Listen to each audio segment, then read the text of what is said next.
Oh my God, heart-stopping moment. Let me show you. And look at that bush. Nice beaver.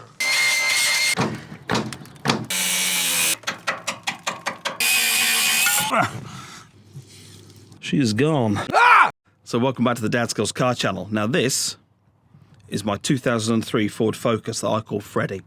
Now I'm in the process of turning Freddy into a Targa rally car, and if you'd have seen the last video, you'd have seen me getting the gearbox back in after a clutch change. Ah! So we're more or less where I left off in the last video. We've still not got the engine mounting back in. We're still supporting the whole thing on the engine crane. You'll have seen the last video I kind of messed up taking these gear linkages off. I've had a play with those. They seem back in the right place, so that's cool. So there's not a lot I can time-lapse and show you doing this, and it'd be pretty boring to watch. So I'm going to crack on and just keep putting this thing back together.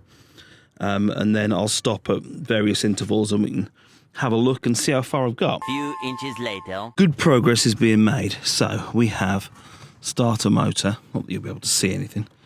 Starter motor reattached, and then there's like this little bracket for the electrics that goes on there. We have clutch fluid pipe attached. There's another little electrical connection bracket that goes there. We've got loads of things connected back up. You come round to there. All these lambda sensors. So I think the next thing is we get the engine mount back in. Dodging rainstorms and thunderstorms and all the rest of it. We are under our own weight, as it were. We're all back in. Engine mounting on. First of the subframe improvements. Here we go. So we've taken this scabby old wishbone off with its knackered bushes and stuff. We've got a nice new one. Look at that. But we've had a casualty. Look at that. She is gone. Now I did buy some time ago for the Mini some high tensile bolts that were for a Porsche. Don't ask, it just worked. I wonder if they're about somewhere. Now this is at the driver's side. Pretty scabby. Look at that. And look at that bush. Nice beaver. Not long, and it will be squeaking or falling apart. Cool. So, this side, actually, nicked the bolt from this side to fit the other side. Porsche one doesn't fit, it's not quite right on the end. But then, I thought there's no reason why I can't actually get the subframe bolted up. So that's what we've done. I'm just going to try and find a bolt for that. That then means we can put the steering knuckle back. Just starting to rain again. So now I can almost take everything out from underneath the car. There's loads of bolts I need to do up underneath, but that may well be tomorrow. I think it's going to absolutely piss it down again, but no problem. We have made good progress today. I suppose if you're a garage, you're wanting to take, what, a day over changing a clutch at most. I know that's all you're going to get, but if you've got all the right tools or whatever. Right, cool. Steering back in. Ah! So it's the next morning. I managed to drag my daughter into helping me bleed the clutch last night. We seem to have a clutch pedal, which is cool. The next thing I need to do is get under this engine. We need to put that engine stabiliser on, and then there's sort of 3 or 4 bolts and things that need doing up. So that is our next job. And not a lot of room there, is there? Will this help? Yes, it will.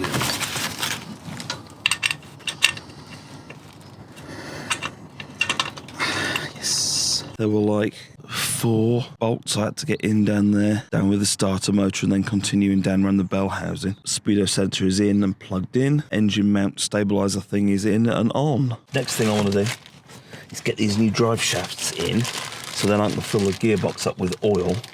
Right, let's plug that baby in.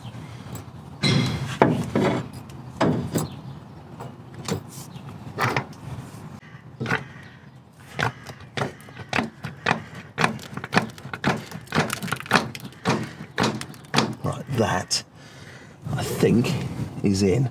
This one then goes in, and we put a clamp around this.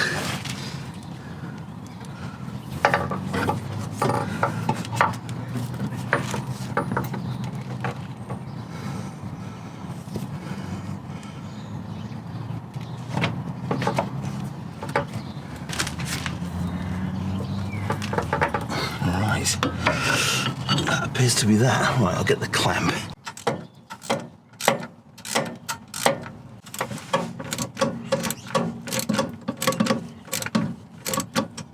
Job done. Okay. Okay, gearbox oil.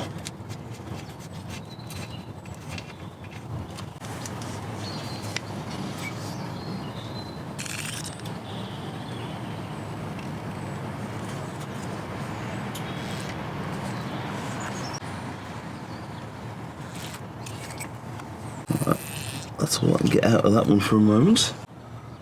I reckon the next one we might see it coming out. Ooh, it must be very close. Anything? No, we're still going. God, where's it still going? Okay, well that's had 2 litres. I'll have to check and see what it's meant to take. We are on a slight angle, obviously. But, and nothing's appeared yet.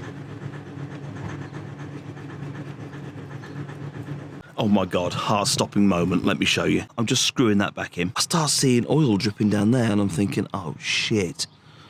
Have I put the seal in badly? Is it broken? And then, you know all that stuff about, oh yeah, the drive shaft is in properly. Well, it wasn't, was it? So it had to go in another, what, inch, half an inch? So I pushed it in and now it's stopped leaking. Thank God for that.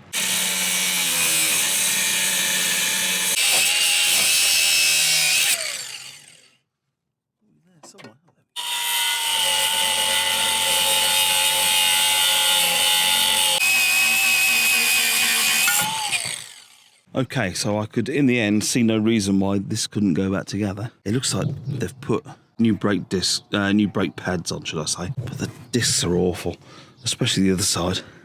New drive shaft in drop link. Track rod end is back on.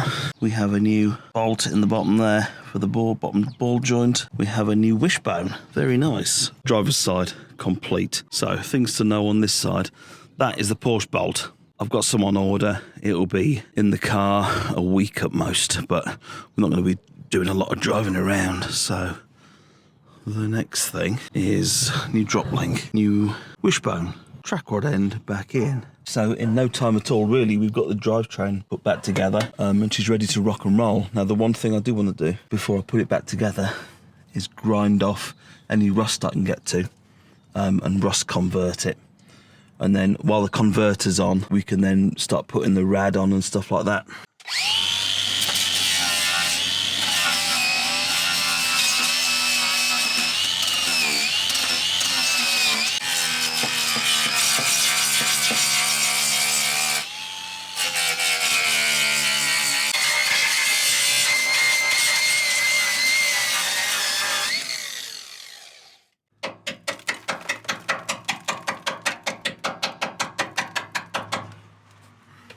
Well, the screwdriver's not going through. I think the story of this car is... I think the story of any 20-odd-year-old car is we've got it just in time.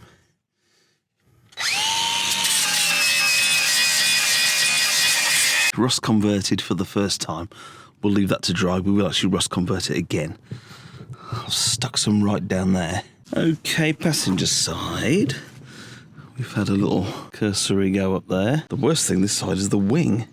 And I've done the other side of this as well. And I've also, just for the minute,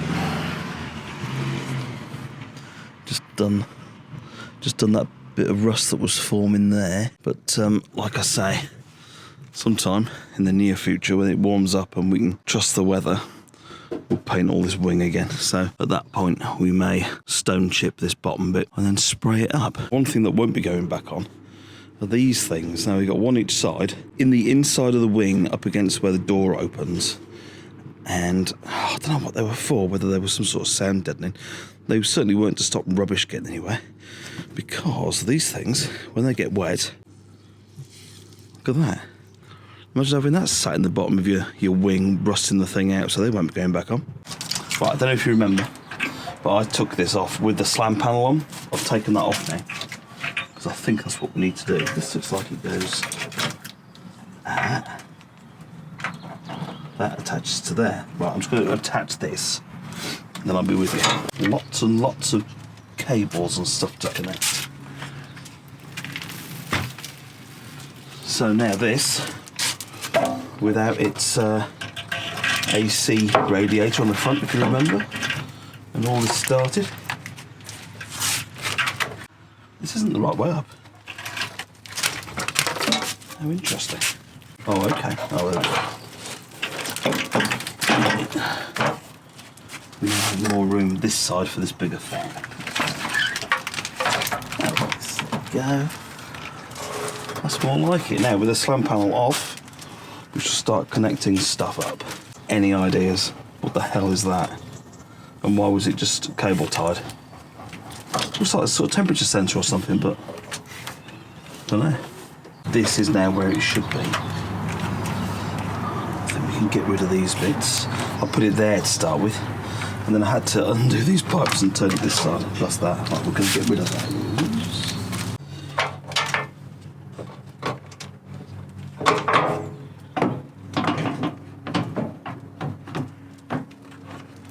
And then this is to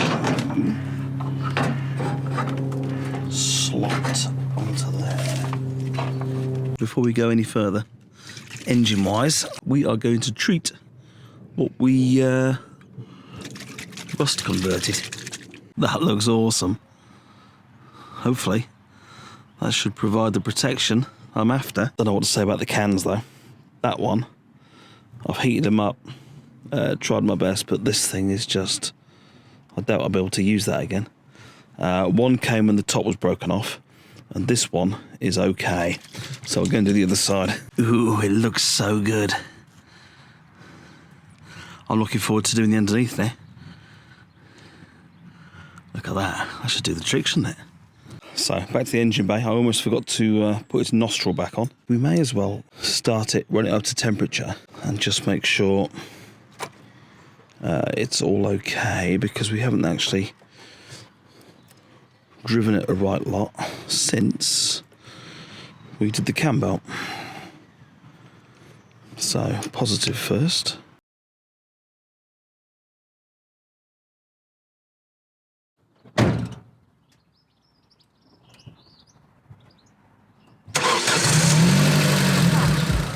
Gordon's alive!